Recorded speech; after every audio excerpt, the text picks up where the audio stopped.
한국 분들은 그 미식 축구를 잘 이렇게 접할 기회가 없죠. 잘 모르시는 것 같아요. 근데 미국 사람들은요, 이 미식 축구를 정말로 좋아합니다. 미국에서 가장 인기 있는 스포츠는요, 여러분 놀랍게도 축구, 야구가 아니고요, 이 미식 축구입니다. 그래서 미식 축구를 좋아하는 사람이라면요, 빈스 롬바르디라고 하는 이 감독의 이름을 꼭 기억합니다. 그만큼 유명한 사람이에요.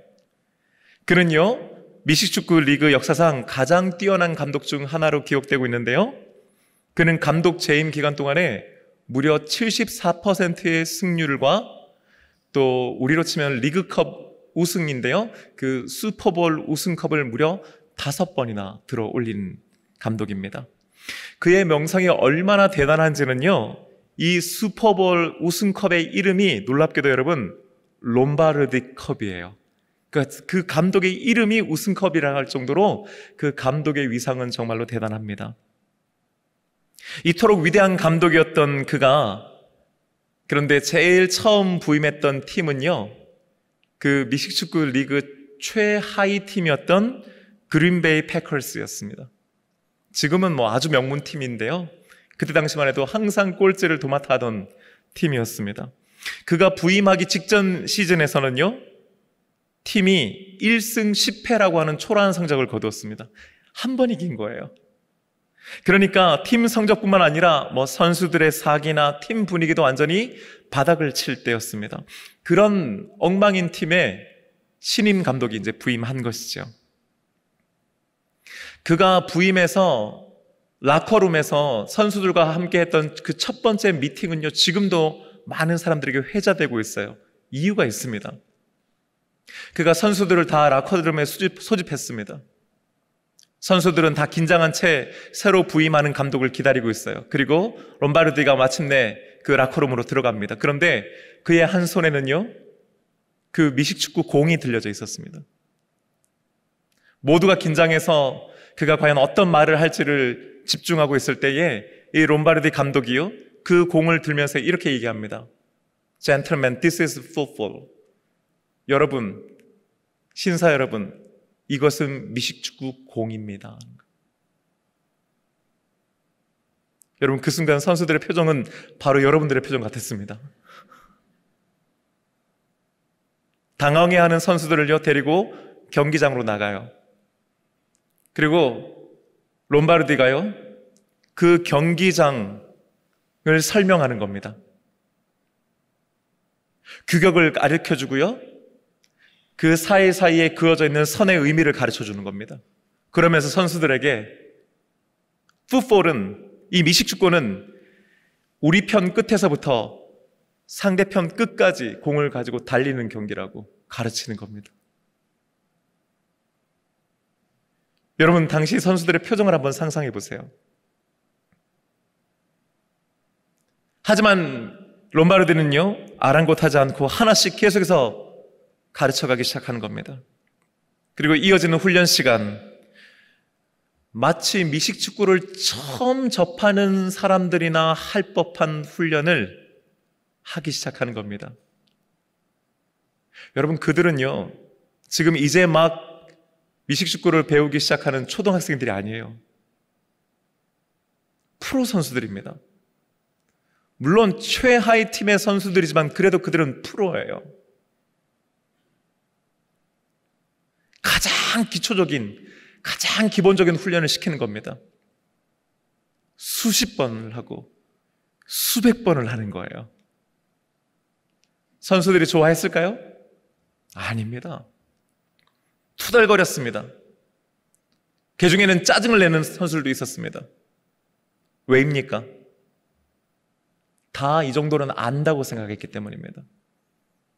이건 너무 쉬운 거라고 생각했기 때문입니다. 어떤 선수들은요, 감독이 자신들을 무시한다고까지 여겼다고 합니다. 하지만 감독은 계속해서 선수들에게 가장 기초적이고 기본적인 것들을 거듭해서 강조하고 훈련시켰습니다. 그 결과가 뭔지 아십니까? 그가 감독으로 부임했던 그 해, 팀은 7승 5패의 성적을 거두면서 승률 60%를 달성합니다. 그리고 롬바르드는요, 그의 올해의 감독상을 받습니다. 그 다음 해가 됐습니다. 리그에서 우승합니다. 항상 꼴찌했던 팀, 승률 채 10%가 되지 않았던 팀인데 2년 연속으로 슈퍼볼 우승컵을 들어올립니다. 이기는 것보다는 지는 것이 익숙했던 팀은 이제 언제든지 우승할 수 있는 가능성 있는 팀으로, 결코 쉽게 지지 않는 팀으로 탈바꿈하게 된 것입니다. 그는 이후에 팀이 여러 차례 우승을 거머쥐었음에도 불구하고 팀이 위기에 빠지거나 혹은 연패를 당하면 그때마다 선수들에게 가장 기초적인 것, 가장 기본적인 것들을 가르치고 훈련시켰다고 합니다. 이미 제가 여러 차례 여러분들에게 말씀드렸다시피 우리 교회 담임 목사로 제가 부임한 이래 제일 먼저 그리고 가장 강조하고 있는 것이 바로 예배입니다. 제가 우리 장로님들께 그리고 성도님들께 제일 많이 한 말들 중 하나가 바로 우리 예배 잘 드립시다 일 겁니다. 여러분, 우리 예배 잘 드리십시다. 근데 오해하지는 마세요. 예배를 잘 드리자라고 하는 이 말이요, 지금까지 여러분들이 들어온 예배에 뭔가 문제가 있거나 잘못됐다라고 하는 것을 의미하는 건 아니에요. 이전에 예배에 뭔가 부족했고 문제가 있었다라고 하는 의미는 아닙니다. 오히려 이 말은요, 예배가 그만큼 중요하다라고 하는 것을 강조하기 위한 말입니다. 우리의 신앙의 핵심이 뭐냐? 본질이 무엇이냐? 우리의 신앙은 어디서부터 출발하느냐를 얘기했을 때 그것은 바로 예배에 있기 때문인 줄로 믿습니다. 여러분, 제가요 지금까지 담임 목회를 쭉 해오면서요 한 가지 깨닫고 확신한 것이 있습니다. 그것은요, 한 사람의 신앙의 수준은요 그 사람의 드리는 예배의 수준과 정확하게 일치한다는 것입니다. 장로냐 권사냐 안수집사냐는 중요하지 않더라는 거죠. 예배를 어떻게 드리는가를 보면은 그 사람의 신앙의 수준이 보입니다. 예배를 어떻게 드리는가를 보면은 그 사람의 영적인 상태를 알 수 있는 것이죠. 뿐만 아닙니다. 그런 한 사람 한 사람이 모인 교회의 수준도 건물의 크기나 주차장의 넓이가 아니라 하고 있는 사역과 진행되고 있는 프로그램의 수준에 있지 않고 예배의 수준에 있는 줄로 믿습니다. 여러분, 한번 따라해 보실래요? 예배 잘 드리면 믿음이 자랍니다. 믿음이 자랍니다. 예배 잘 드리면 예배를 잘 드리면 시험을 이기고 승리합니다. 시험을 이기고 승리합니다. 예배를 잘 드리면 예배를 잘 드리면 문제가 해결됩니다. 문제가 해결됩니다. 예배를 잘 드리면 예배를 잘 드리면 인생이 바뀝니다. 인생이 바뀝니다. 예배를 잘 드리면 예배를 잘 드리면 교회가 부흥합니다. 교회가 부흥합니다. 아멘이십니까? 여러분, 근데 이게 제 얘기가 아니에요. 성경이 그렇게 증거하고 있습니다.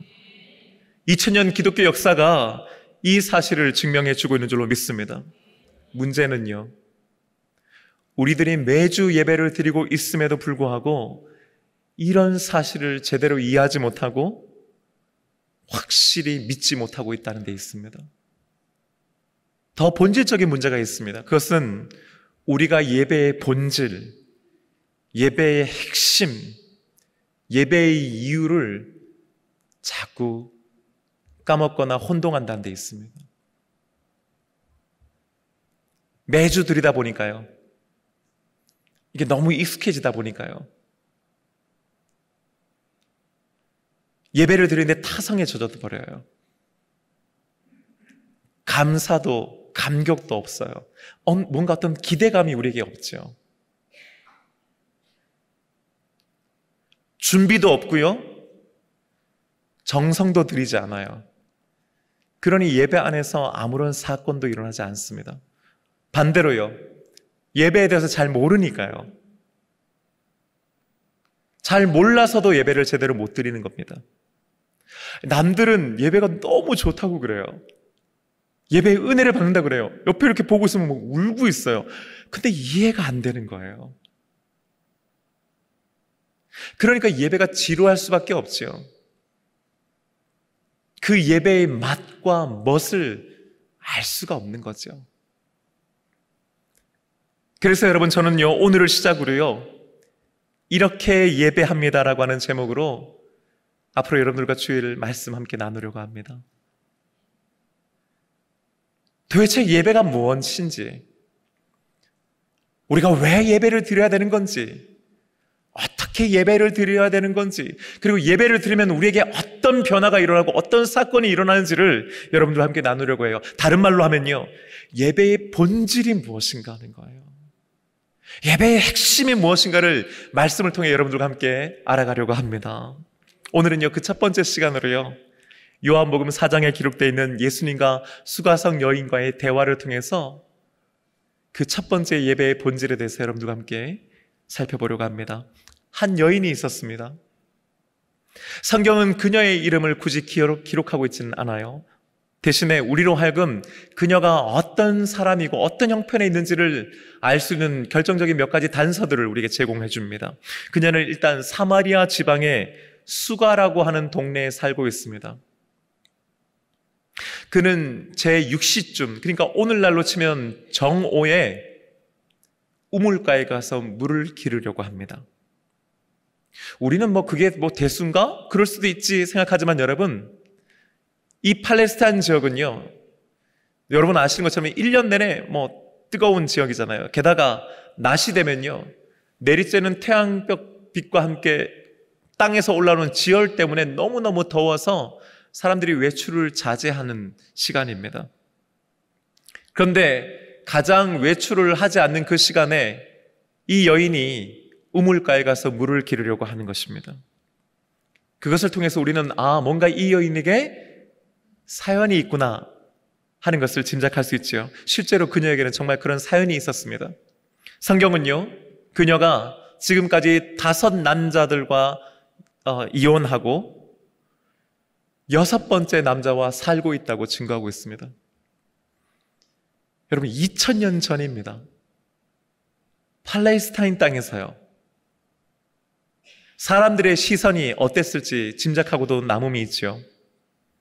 오죽하면은 그 사람들과 마주치는 것이 싫어서, 사람들이 뒤에서 수근수근거리고 쳐다보는 것이 싫어서 남들이 밖으로 나오지 않는 그 가장 뜨거운 태양빛이 내리치는 12시에 그는 땀을 삐질삐질 흘리면서 우물가로 나가 물을 깃는 겁니다.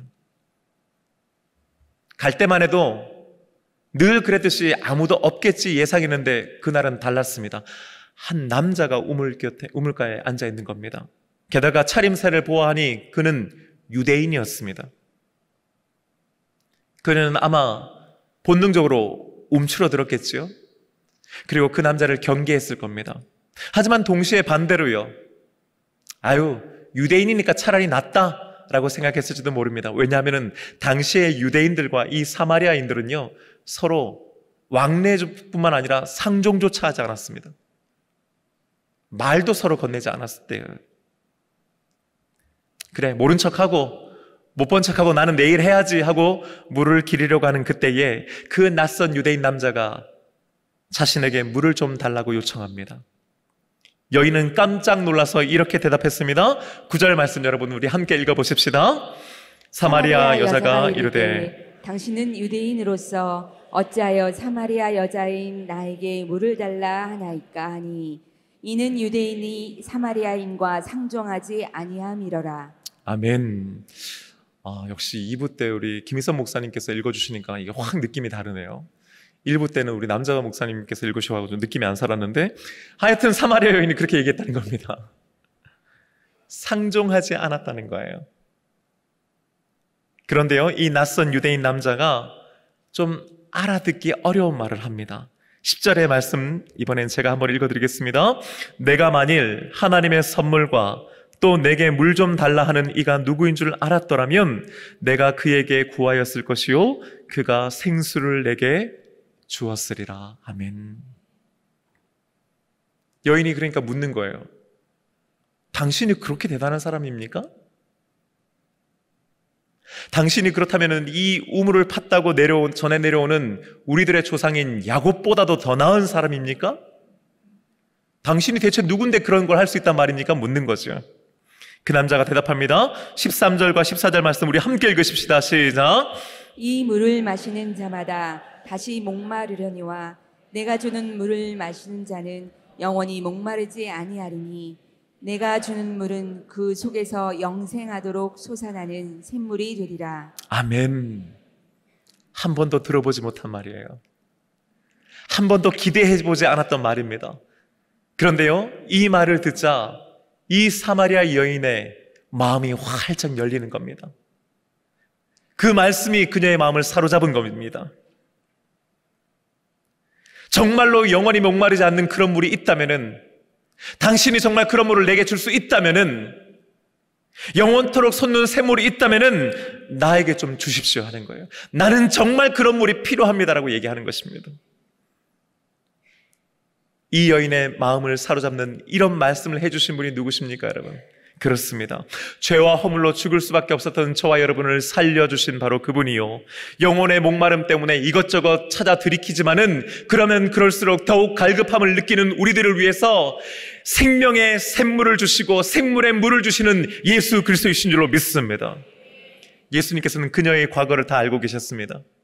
그녀가 그게 너무 신기한 겁니다. 얘기하지 않았는데 이걸 어떻게 알지? 그래서 19절에 이렇게 얘기합니다. 주여, 내가 보니 선지자로소이다. 우리말로 말하면 뭐예요? 와, 용한 분이네요. 이거예요. 어떻게 그걸 아세요? 이제 보니까 용한 선지자임에 틀림없습니다. 능력 있는 분이시네요 하는 거예요. 여러분, 그러면요, 저 같으면 어떻게 하겠어요? 여러분 같으면 어떻게 했겠습니까? 뭘 물어보겠습니까? 뭐가 정말 궁금할까요? 제가 이렇게 묵상하는 가운데요, 아마 저 같았으면은 이런 거 물어봤을 것 같아요. 지금 제가 6번째 남자를 만나고 있는데 이 남자하고 어떻게 될 것 같습니까? 이 남자랑 살아야 됩니까? 말아야 됩니까? 이 남자가 나를 버리겠습니까? 버리지 않겠습니까? 여러분, 그런 거 아닐까요? 여러분, 저를 바라보는 표정이 왜 그러십니까? 그런데요, 이 여인의 수준이 저보다 더 높았던 것 같아요. 이 여인의 입에서 놀랍게도 여러분, 예배라고 하는 단어가 나옵니다. 20절 말씀입니다. 함께 읽어보십시다. 시작. 우리 조상들은 이 산에서 예배하였는데 당신들의 말은 예배할 곳이 예루살렘에 있다 하더이다. 아멘. 이 여인의 말을 조금 제가 풀어서 여러분께 설명드려 볼게요. 기원전 959년에 우리가 너무나 잘 알고 있는 그 솔로몬 왕이 예루살렘에 하나님을 위한 성전을 짓습니다. 그런데요, 373년이 지나서 기원전 586년에 바벨론 제국이 예루살렘을 침공하면서 도시 전체를 불태워버리는데요, 파괴시키는데 그때 이 예루살렘 성전도 함께 불타 무너집니다. 성전이 없어지는 거예요. 훗날 시간이 한참 지나고 난 다음에 유대인들이 다시 예루살렘으로 돌아와서 그 성전을 재건합니다. 여기까지는 좋습니다. 그런데 문제는 뭐냐?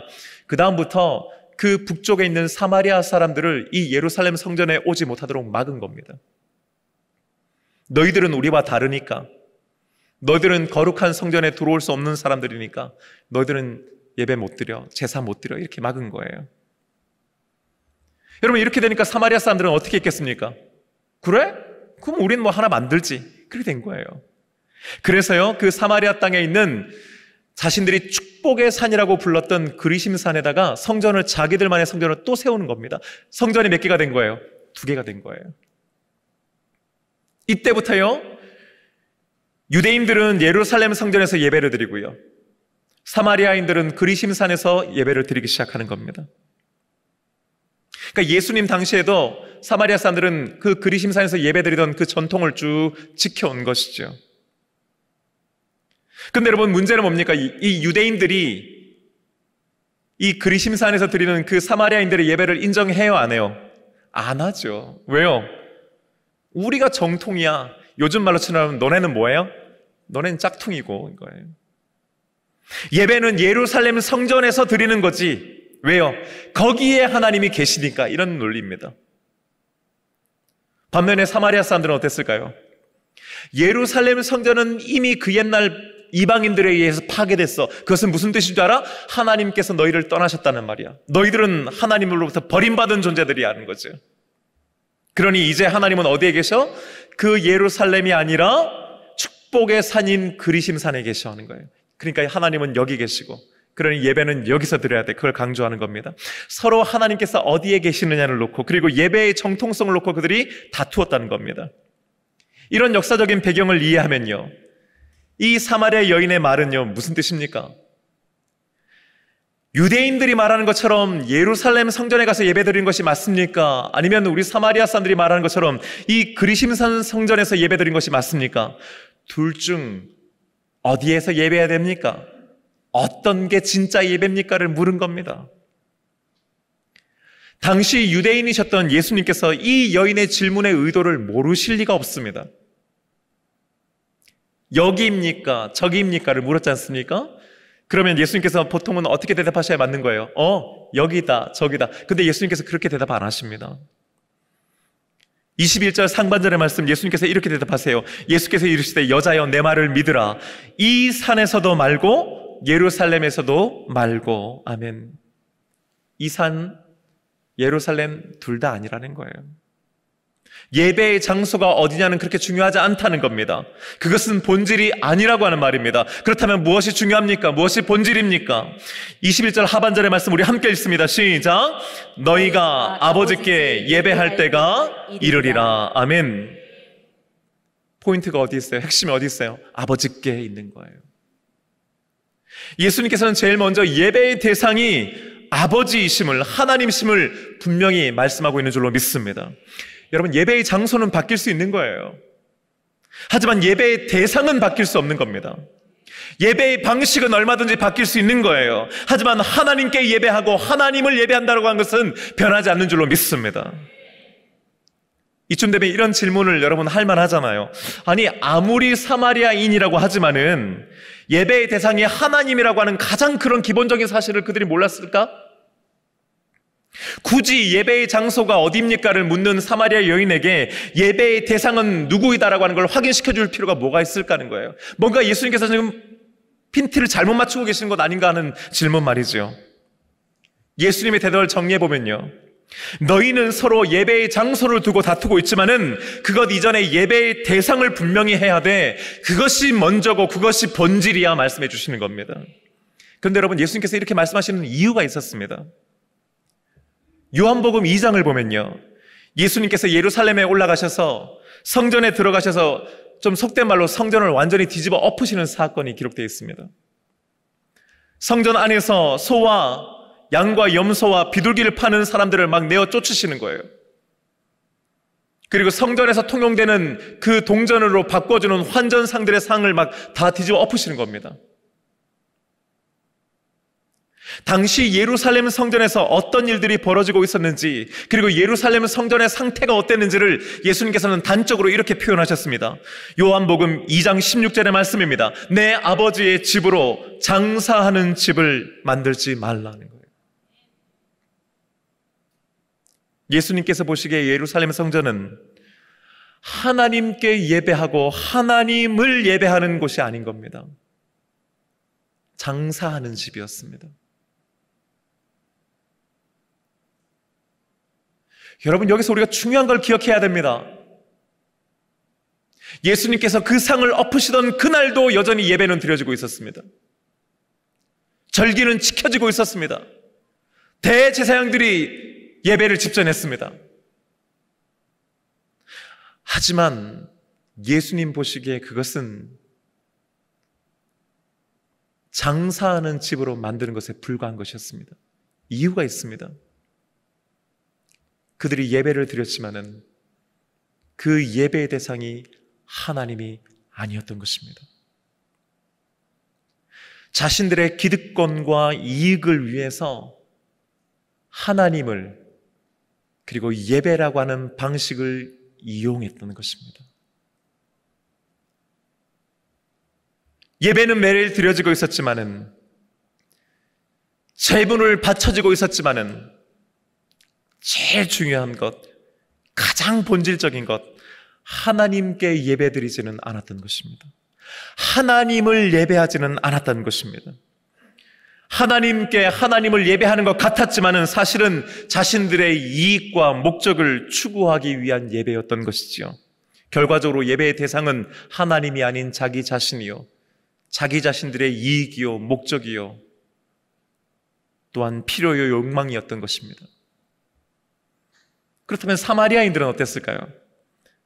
사마리아 지역에 세워져 있던 성전은 그때가 처음이 아니었습니다. 솔로몬 왕이 죽은 후에 통일 왕국이었던 이스라엘이 남유다와 북이스라엘로 나눠지게 됩니다. 마치 우리나라가 남북으로 나눠진 것과 마찬가지로 말이지요. 북이스라엘을 세운 사람은 여로보암이라고 하는 사람이었는데, 그가 왕위에 오르자마자 빠른 시간 안에 이 백성들의 민심을 좀 수습하고 싶었습니다. 그리고 자신의 왕권을 좀 강화하고 싶었어요. 차근차근 여러 가지를 하는데 한 가지 결정적으로 아쉬움이 그에게 있었습니다. 그것은 바로 북이스라엘의 백성들이 제사를 위해서 남유다에 있는 예루살렘으로 가는 것이었습니다. 모든 북이스라엘 백성들이 예루살렘 성전에 가서 예배를 드렸던 것입니다. 새로 나라를 세우고 왕이 된 여로보암은 그것이 못마땅했습니다. 그리고 불안했었습니다. 그러자 그가 어떻게 했는지 아십니까? 열왕기상 12장 28절과 29절의 말씀입니다. 우리 함께 읽어보십시다. 시작. 이에 계획하고 두 금송아지를 만들고 무리에게 말하기를 너희가 다시는 예루살렘에 올라갈 것이 없도다. 이스라엘아, 이는 너희를 애굽 땅에서 인도하여 올린 너희의 신들이라 하고 하나는 베델에 두고 하나는 단에 둔지라. 더 이상 북이스라엘 백성들이 남유다로 내려가지 않습니다. 예루살렘 성전에 가서 더 이상 예배드리지 않아요. 대신에 베델과 단이라고 하는 그 자신들의 영역 안에 있는 곳에 제단을 쌓고 거기서 제사 드립니다. 그뿐만 아닙니다. 여로보암은요, 자기 마음대로 제사장을 세웁니다. 그리고 성경에 기록되어 있는 절기와 비슷한 절기들을 임의대로 만들어냅니다. 백성들은 금송아지를 만들고 그 앞에 제사를 드렸습니다. 여러분, 북이스라엘 역시 제사를 드렸습니다. 하지만 그 예배는, 그 제사는 하나님께 예배드리는 것이 아니었습니다. 하나님을 예배하기 위함도 아니었습니다. 자신들의 필요와 욕망을 충족시키기 위한 것이었습니다. 민심을 수습하고 왕위를 보존하기 위해서라면은 그것이 금송아지여도 아무렇게 세워진 제사장과 무무별하게 만들어진 절기할지라도 아무 상관이 없는 겁니다. 그러면서도 예배랍시고 매주 매일 그들은 하나님께 예배를 드렸습니다. 시간이 흘러서 그리심산 성전을 세운 이유 역시 상대적으로 자신들을 늘 무시해왔던 유대인들에게 지지 않기 위해서였습니다. 그들과의 경쟁에서 밀리지 않기 위함이요, 자신들의 자존감을 세우기 위함이었습니다. 경쟁의식 때문이었던 것입니다. 그런 그들이었기에 예배의 대상이 누구이냐, 예배의 본질이 무엇인가 보다는 예배의 장소가 더욱 중요할 수밖에 없었던 것입니다.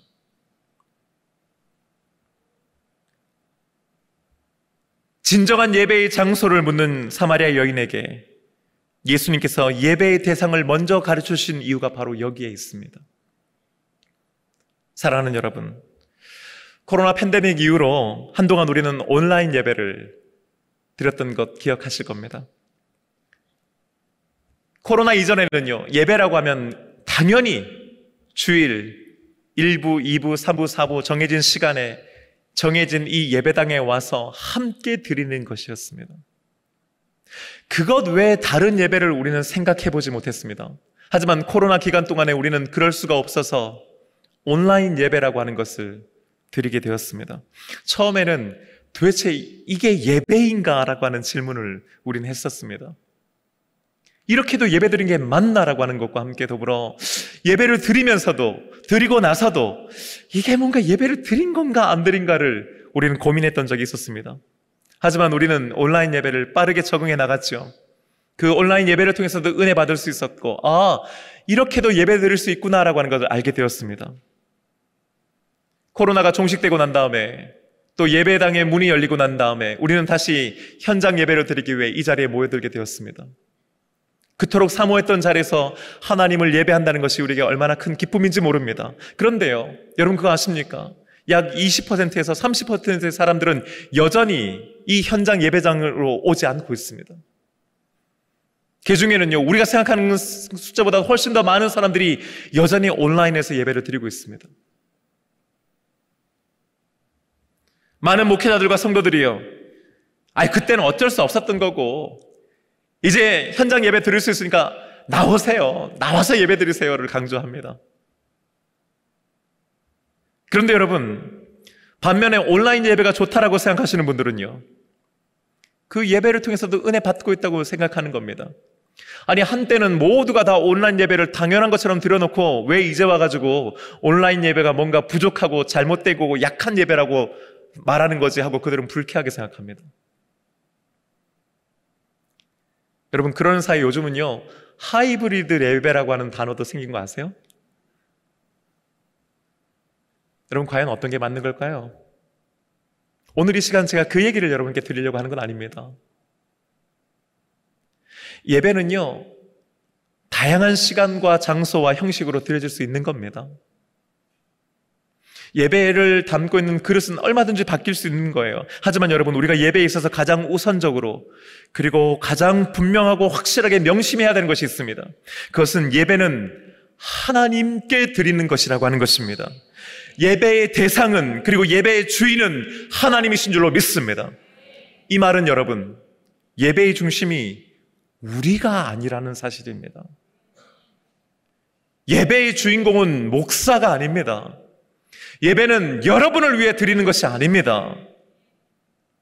우리들의 만족을 위해, 우리들의 피로를 채우기 위해서, 우리의 죄책감을 덜기 위해 예배 드리는 것이 아닙니다, 여러분. 여러분, 지금 이 시간 주일 말씀을 듣고 있습니다. 여러분은 지금 이 말씀을 하나님의 말씀으로 듣고 계십니까? 그럴 수 있게 되기를 축복합니다. 그런데요, 어떤 경우는요, 때로는 목사가 좀 강하게 설교하거나 좀 듣기 싫은 말을 하면요, 대번에 마음속으로 목사님 왜 저런 설교하지? 왜 목사님 말씀으로 저렇게 누구를 때리지? 우리는 말씀을 듣는 것을 불편해하고도 합니다. 누가 주인공입니까? 그 순간은 내가 주인공인 겁니다. 들을지 말지, 은혜 받을지 말지를 내가 선택하는 겁니다.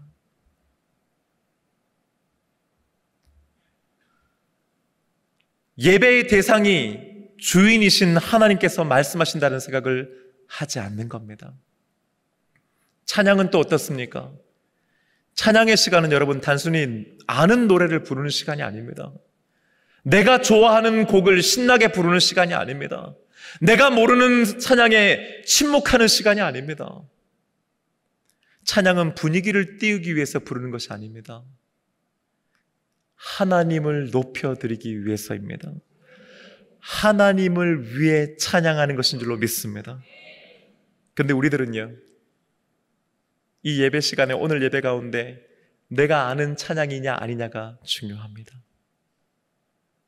내가 좋아하는 찬양이면 마음의 문이 열리지만은, 그렇지 않은 경우는 목사님 또 오늘 내가 모르는 찬양 골랐네.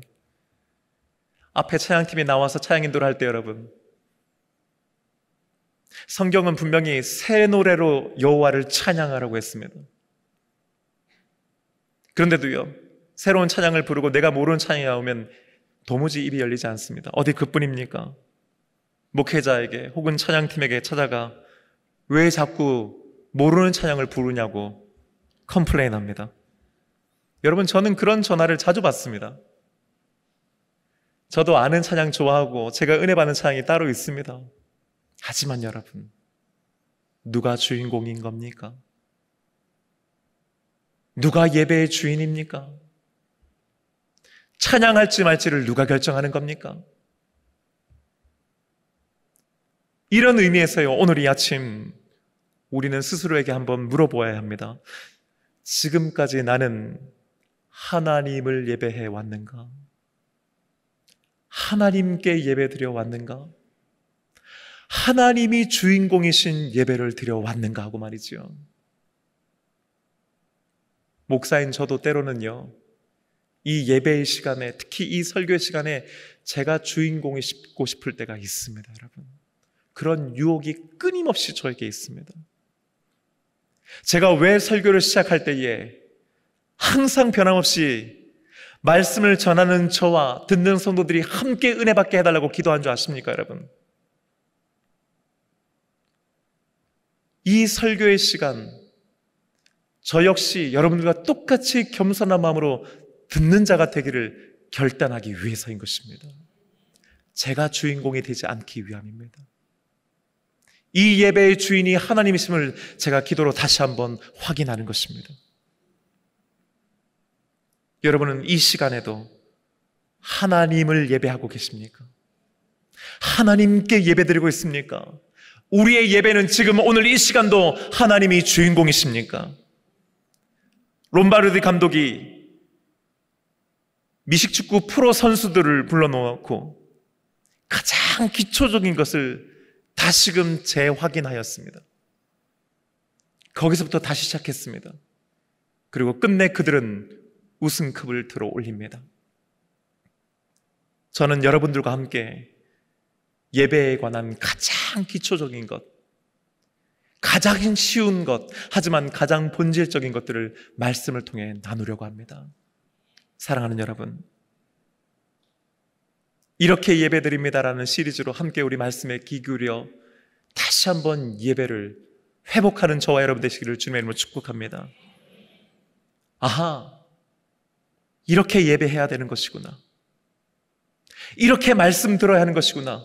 찬양은 이렇게 해야 되는 것이구나.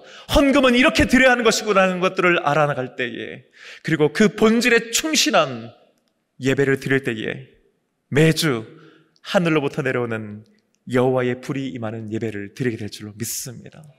그런 예배를 드리는 저와 여러분 되기를 주님의 이름으로 축복합니다. 이제 우리 다 함께 자리에서 일어나셔서요, 이 찬양으로 함께 고백하며 결단하기를 원합니다.